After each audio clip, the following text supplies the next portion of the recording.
Tila Brigada! Ang oras na yan mga kabrigada natin sa atin ng Yamivit ES3 Multivitamin Zero. Mga kabrigada sa edad na 3 hanggang 12 taong gulang, abay napakalaga ng tamang nutrisyon dahil ito ang panahon ng formative years ng mga kabataan mga kabrigada. Diyan po nakasalalay ang kanilang tuloy-tuloy at uninterrupted na growth upang maiwasan ang pagkaantala sa kanilang paglaki. Itong tinatawag na stunting. Mahalagang sapat na bitamina at sustansya para sa malakas nilang katawan at aktibong isipan. Sa tulong ng Yamivit ES3 Multivitamin Syrup, natutugunan ang pangangailangang ito mga kabrigada. Ang lysine na isa sa mga sangkap ng Yamivit ay tumutulong sa paglaki at pagdagdag ng gana sa kanilang pagkain mga kabrigada. Ang turin ay sumusuporta sa brain development. Ang chlorella growth factor ay nakatutulong sa cell repair at physical growth mga kabrigada. Yan ang Yamivit ES3 Multivitamin Syrup, pamana ng wasong pangangalaga sa kalusugan.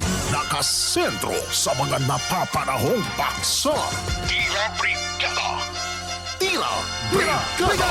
Diretso tayo mga kabrigada. Nasa kabilang linya naman ho natin ulit. Ito isa pang teacher partner. Oh. Isa pang high school teacher si Sir John Barry Tayam. Dahil ito, may panibago na naman siyang petisyon, partner. At naunahan niya pa yung PDP, Brigada Gabs. Oo nga, no?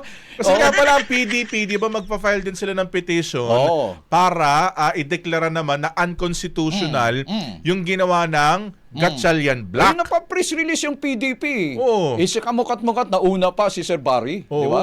Diba, itong PDP, nauna pa magpa-press con bago pa gumawa. Diba? Ito si Sir Barry, diba, inuna niya yung pagpa-file ng petisyon. Pero sa kanya naman mga kabrigada, pinalilinaw niya, diba, sa Supreme Court, ito nga hong, yung deklarasyon ng quorum dyan sa Senado. At pinapadeklara ba na constitutional o valid itong, kumbaga ba'y ginawa ng Gatchalian Black. Actually, dun sa interview kay Sir Barry, binanggit niya, Brigada Gabs, na gusto niyang tanungin ang Korte Suprema, valid ba yung na-establish na quorum ng June 3 na sesyon na yan? Correct.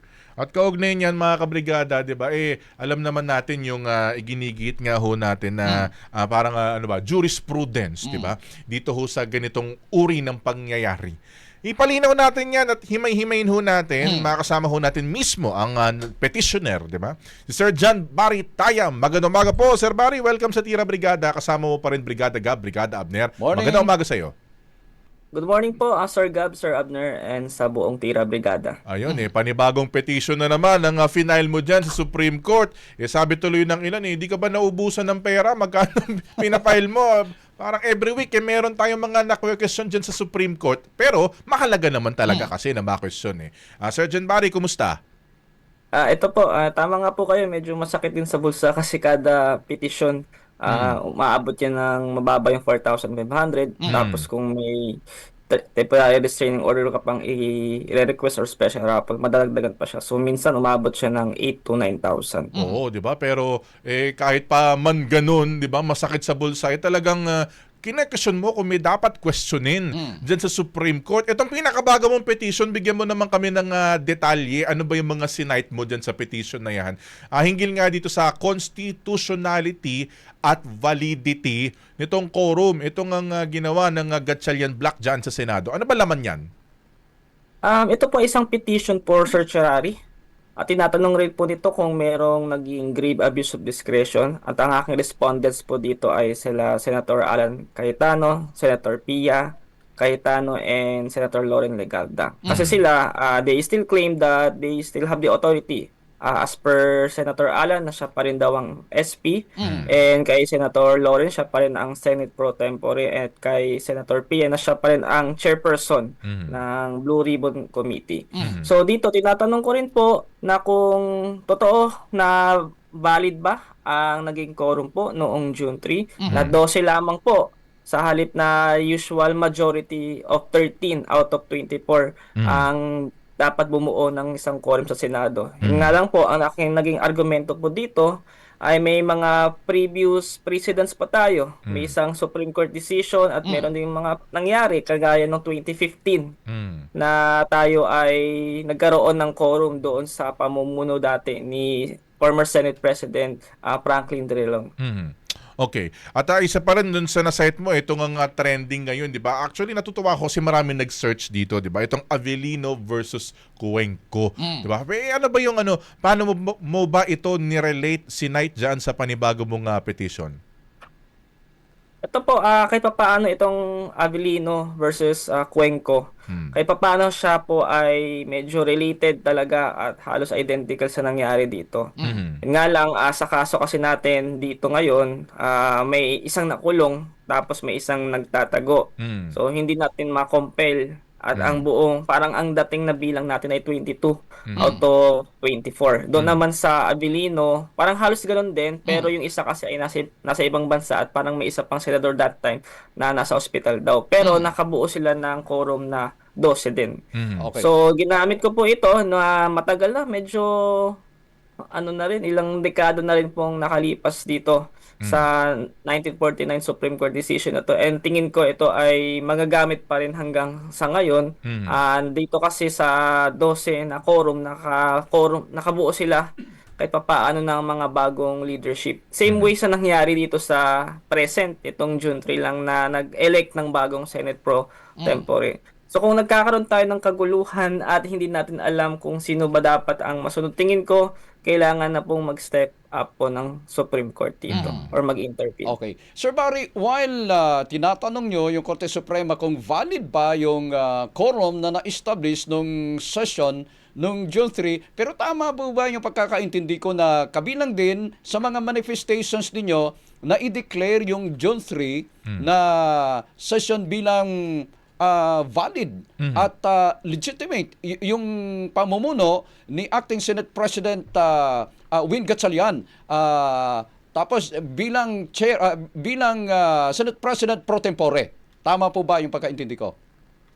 Yes po, kasi po nung June 3 nagkaroon po ng motion kung saan na-vacate or bakante na lahat ng posisyon doon sa Senado nung June 3, and yun naman po ay naaprobahan nilang mga umattend doon sa session na yun. And tingin ko tama lang naman po na si Senate Pro Tempore Win Gatchalian ang maging acting Senate President, at wala na rin pong bisa yung pagiging Senate President ni Senator Alan Peter Cayetano. Okay. So kumbaga ito yung context ng ng petition nyo, while tinatanong nyo yung Korte Suprema kung valid ba yung quorum ng June 3, pero baon-baon mo rin yung paninindigan na ikaw ay naniniwala na yung lehitimo na mga opisyal dyan sa Senado, itong kampo ni na Win Gatchalian, at yun nga po yung hinihiling ninyo sa Korte Suprema na ideklara na valid at ideklara na parang sila yung legitimate na mga leader ng Senado? Yes po. At the same time, ang core talaga nitong petition ko ay madeklarang valid po yung quorum ng 12. Kasi through that, once na madeclare yun, ibig sabihin yung mga naging operation session nila noon, pag-usapan yung new leadership ay makikilala na rin po. Although ang Korte Suprema po kasi meron niyang separate power kumpara doon sa Senate. Kasi kung intindihan at babasahin talaga natin ng buo yung Avellino versus Cuenco, hindi po pinakalaman ng Korte Suprema yung leadership. Pinakalaman lang po, sinabi lang po nila na yung quorum ng 12 ay valid. Pero yung leadership, whether i-void ba nila or may papaboran sila, hindi po nila magagawa yung, kasi yun po lies alone sa power po ng Senate. Okay. So parang lumalabas na while tinatanong mo kung valid, pero ikaw ay naninindigan na ito ang valid, at ikaw ay umaasa na yung paninindigan mo at paninindigan din siguro ng ibang mga Pilipino panigan ng Korte Suprema. Yes po. Okay. Tama po kayo. Opo. 20 page yung inyong mga petition. Ikaw na ba mag-isa nung gumawa nun or kumonsulta ka sa mga abogado? Kasi sinabi mo kanina na medyo magastos. Aside from being magastos, siyempre napakabigat, tedious, mahirap, at saka nakakapagod din yung mag-prepare ng mga manifestations at mag-prepare ng petition dyan. Do you do it single-handedly? Ikaw na ba mag-isa or may mga kasama ka pa? Ako lang po, napuyat po ako actually, kahit hanggang ngayon inaantok. Bumabawi pa lang po ako ng tulog ngayon.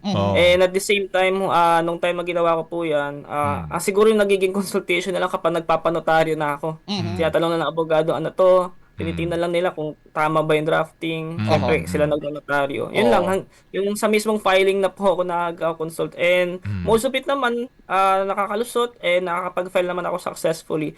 Sa the same time, nakakatipid din ako kasi ako naman gumagawa ng mga draft ko, ng mga petition ko. Hindi ko na kailangan magbayad ng abogado. Sa notaryo na lang, saka yung filing fee sa Supreme Court. Which is siguro, bagamat mahal na yung filing fee, kahit paano malaki na rin natitipid ko kasi tingin ko hindi medyo mahal yung magiging bayad sa abogado lalo na kung Supreme Court yung magiging petition. Pero ano pang inaasahan ninyo sa Korte Suprema na syempre after this petition kasi yan. So pasasagutin yung mga binanggit ninyo na mga pangalan doon na mga respondents. So ano yung ini-expect ninyo na magiging aksyon ng Korte Suprema? So, tingin ko, meron pa kasi atang magpipetisyon sa susunod na linggo. So, baka magkaroon po ng consolidation dito. Kung ako kasi ay pro, tapos yung magpa-file ay anti dito sa naging bagong leadership. Usually, kino-consolidate po yun eh. Ay, nagawa naman na po ng Supreme Court yung mga ganong procedure before. But once again, wala po pinangungunahan. These are just possibilities lang po. Hopefully, yun nga po, magkakaroon din ng response itong mga respondents namin. Kung sino din naman po yung magiging respondent sa kabila, kung magpa-file yung PDP Lapan, ay magkakaroon din naman po just in case ng comment once na pinagawa ng Korte Suprema, naway maayos po magiging mabilis po yung decision kasi medyo kinukulang na po tayo sa oras. Ang daming mga nabinbin o naantala na dapat gawin sa Senado. Sana ma-resolve ng mabilis ng Korte Suprema yan, Sir Barry, kasi nangyayari sa Senado dyan, may mga nagbabanta na kakalad ka rin palabas, kukwilyuhan, hindi po maganda yung gano'ng mga senaryo para sa isang institusyon na tinitingala, ginagalang, pero ito po yung nangyayari. And isa sa mga paraan dyan, yung ma-resolve ba agad yung pending petition nyo dyan sa Korte Suprema? Yes po, tama po. Salamat po. Okay. Sige, wait, abangan namin. Update mo kami, Sir John Barry, kung meron man na, halimbawa, meron na palang utos para mag-comment, di ba, yung mga respondents. Kasi nga, possible nga na ganun. Hindi nga natin pinapangunahan. Pero baka pag nag-file naman yung PDP, baka pwedeng i-consolidate itong mga petitions sa to at hingan din yung kabilang panig naman ng comments. With that, maraming salamat at mabuhay ka. Sana hindi ka magsawa. Sana hindi maubos yung pera mo sa kapafile ng mga petition dahil personally, natutuwa tayo, partner, di ba? Na isang private individual, di ba, na wala namang pumopondo, wala naman nagpupush sa'yo para magganito, mag-file ng mga petition ni... Naninindigan ka na kapag may gusto kang kusunin, kusunin mo, di ba? May pang ilang petition mo na ba ito ngayong taon? Sa ngayon po, parang pampito ay tingin ko Bago to, ano yung huli mo pang na-file? Yung sa DepEd, hindi ko nga po alam kung magkakaroon ng TRO kasi doon nga po. Ngayon naglabas na po yung EDCOM na talagang may mga frustration level doon sa mga senior high school level na yung iba talaga halos hindi makabasa. So nakakalungkot lang na hindi nakapagbitaw ng TRO. So magpa-file na lang ako ng manifestation kasi ang start ng school year pasok na po sa public school ng Lunes o June 8. Kami sa private school ay mga July pa po kami. But hopefully, kung makapag-issue man po ng TRO, would take effect sa mga private school. Okay.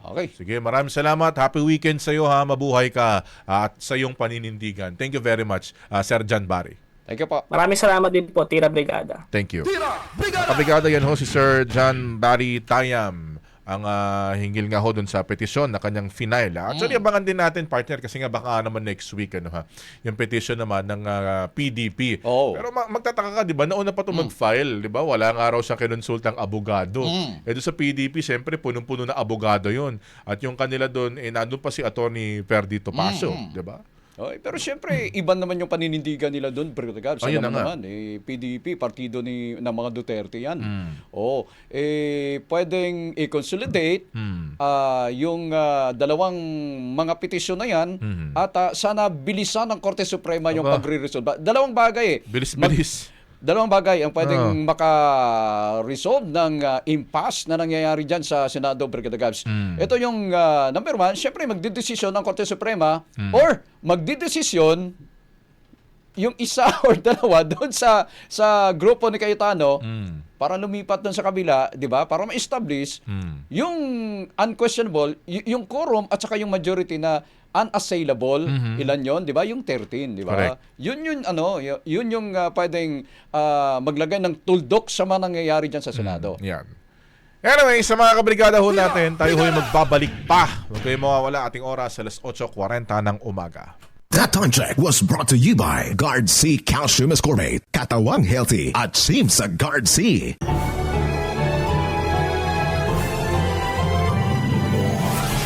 Ito ang makabagong tunay na radyo. Makabagong tunay na radyo. Angat sa musika at balita. Brigada News FM. The Music and News Authority. Brigada. In the heart of changing lives.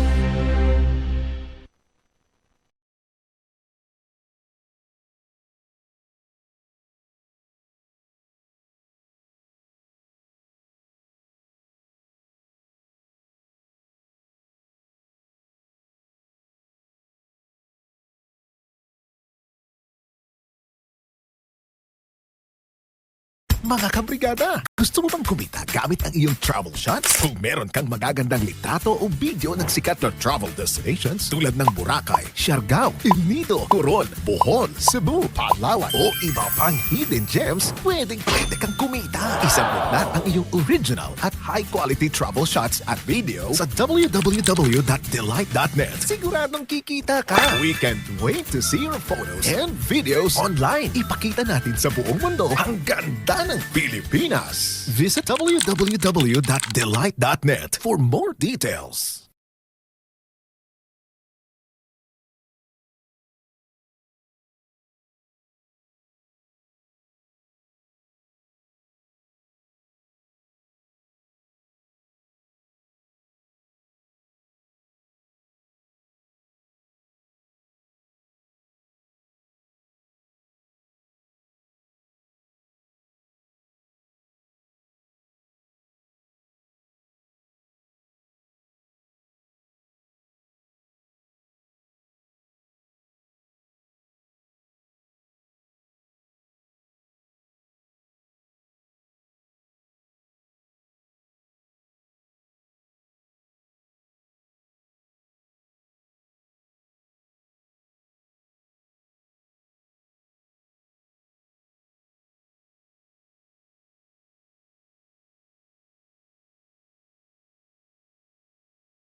Brigada in the heart of changing lives.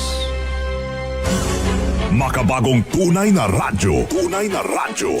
Angat sa musika at balita. Musika at balita. Brigada News FM. Brigada News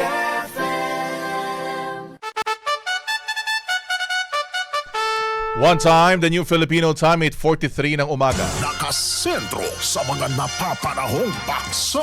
Tila Brigada. Tila Brigada. Mga kabrigada, atin na bubuksan yung ating question of the day. Ito nga po ay may kinalaman